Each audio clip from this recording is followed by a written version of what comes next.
citizens of democratic nations who work for their government must pledge to uphold the rules and regulations established to protect their nation's people. Recently, it has become quite common and frankly unfortunate to see how democratic nations are allowing their legal protections to be used and abused by those who are or who have become citizens of their country with protected rights, to be used by foreign entities to subvert them. Over the years, democratic nations, that is, nations that allow their citizens to a large degree to select who can lead them, like the US, have been dropping their guards and allowing their adversaries to walk into their front door to implement activities that destroy their competitiveness and security. Let's examine what the US FBI uncovered concerning the activities of a former New York State government official who served 2 administrations and was allegedly working as a spy for a foreign government the American government regards as its primary competitor. You're listening to Taiwan Blend.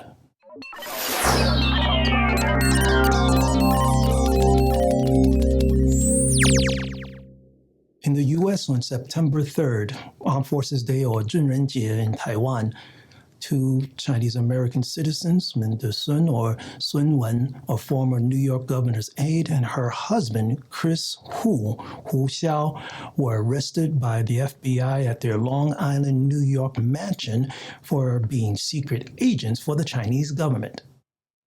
Linda Sun, who is 41 years old, was born in Nanjing, Jiangsu, China. She moved to the U.S. with her parents when she was 5 and later became a U.S. citizen. Linda Sun has a political science degree from Barnard College and a master's degree in education from Columbia University. So she's a smart lady. Over the past 15 years, she has been in several important positions in the New York State government. She worked for former New York Governor Andrew Cuomo's administration as the Deputy Chief Diversity Officer from 2018 to 2020, and then as the Deputy Chief of Staff for Cuomo's successor, New York Governor Kathy Hochul, to 2021. In 2022, she became the Deputy Commissioner of the Labor Department. So you can just say she was just moving up the ladder. However, something fishy was soon discovered. A spokesperson for New York Governor Kathy Hochul stated that upon discovering evidence of misconduct, Linda Sun's employment was terminated in March 2023, and the matter was immediately reported to law enforcement. Linda Sun's husband, Chris Hu, is 40 years old and owns several businesses in New York, including a seafood export company, a wine shop, and a financial consulting firm. It is reported that Linda Sun's husband relied on services provided by the Chinese government, which may have given him a very large market advantage. According to a press release from the U.S. Department of Justice, an unsealed 65-page federal court indictment accuses Linda Sun of violating and conspiring to violate the Foreign Agents Registration Act, that is the 外国代理登记法. The charges include committing visa fraud, smuggling foreigners, and conspiracy to commit money laundering. Her husband, Christopher Hu, was charged with conspiring to commit money laundering, bank fraud, and identity theft. It is alleged that while appearing to serve within the New York State Executive Chamber, the defendant and her husband worked to further the interests of the Chinese government and the CCP. Now let me read part of the U.S. Attorney's Office's press release. Sun never registered as a foreign agent with the Attorney General and in fact actively concealed that she took actions at the order, request, or direction of the PRC government and the CCP representatives. In return for these and other actions, Sun received substantial economic and other benefits from representatives of the PRC government and the CCP, including the facilitation of millions of dollars in transactions for the PRC-based businesses' activities of who? Travel benefits, tickets to events, promotion of a close family friend's business, employment for her son's cousins in a PRC, and Nanjing-style salted ducks prepared by a PRC government official's personal chef that were delivered to the residences of son's parents. Son and who laundered the money processes of this scheme to purchase, among other items, real estate property in Mantussec, New York, currently valued at $4.1 million US, a condominium in Honolulu, Hawaii, currently valued at $2.1 million US, and various luxury items, including a 2024 Ferrari. Linda's son was also allegedly responsible for blocking former Taiwan President Tsai Ing-wen's representatives from meeting and contacts with local New York officials and the Chinese diaspora while they were in New York City in 2023. Linda's son and her husband were released on bail. Linda's son's bail was set at $1.5 million US, and her husband's bail was set at $500,000 US. So maybe that was a fair deal. Their court appearance was set for September 25th, and they are under limited travel restrictions.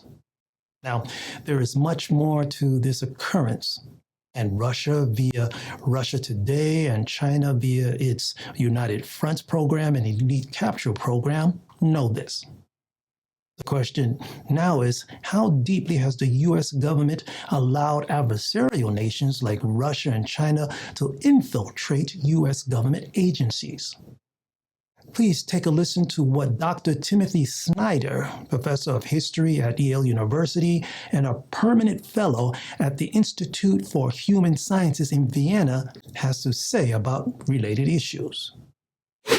If we follow Chinese propaganda about the ongoing Ukraine war, we notice a certain pattern, which is that the political warfare themes, which, as colleagues have quite rightly said, are meant to pass through us, have in fact done so. First, Ukrainians are Nazis, a Russian theme picked up by China, echoed on the House floor. Second, it's all about NATO enlargement, a Russian theme picked up by China. Third, Ukraine is corrupt, a Russian theme picked up by China, echoed on the House floor, echoed in the Senate by Senator Vance. Fourth, that democracies can't do anything about Ukraine, that it's all pointless, a Russian theme echoed by Chinese propaganda, picked up in House discussions. Fifth, we should pay attention to the border and not do anything about Ukraine, a Russian theme picked up by China, echoed in both chambers. Sixth, the Biden bribe, a Russian theme picked up and echoed by China, discussed in this very chamber. Linda's son was placed in a job that made her responsible for helping people make America their home, the country to which she pledged in her government position to also give her allegiance to. Please join me in the Pledge of Allegiance. I pledge allegiance to the flag of the United States of America, and to the republic for which it stands, one nation, under God, indivisible, with liberty and justice. All right, congratulations.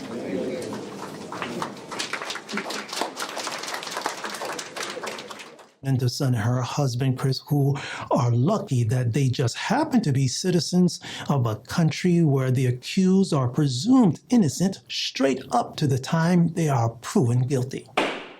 Would Linda's son had been given this opportunity in her birth nation if she were found to be a spy for the U.S.? No. Now, I don't want this episode to sound like I'm saying how terrible it is for countries to spy on one another, because all countries spy on one another, and in many cases, they should. I just hope that you can read between the lines from here. Oh, by the way, on my 4Cs One Family channel, in the episode titled Birthright Citizenship's Responsibilities, that is 出生公民权的责任, I mentioned that how I overheard a lady talking about how she plans to give birth to her child in the U.S. so her child can become a U.S. citizen. Please give it a listen. You may find it interesting. I wonder what Linda's son's parents had in mind when they immigrated to the US. Above all, I wonder what they think of their daughter's entanglement with the Chinese government and how the relationship may have influenced her decisions as a New York State representative. It appears that democratic nations may have their eyes open shut and their ears folded over.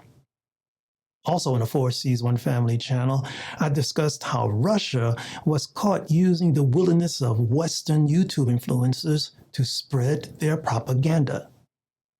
All related links can be found below. And thank you for joining us here at Taiwan Blend.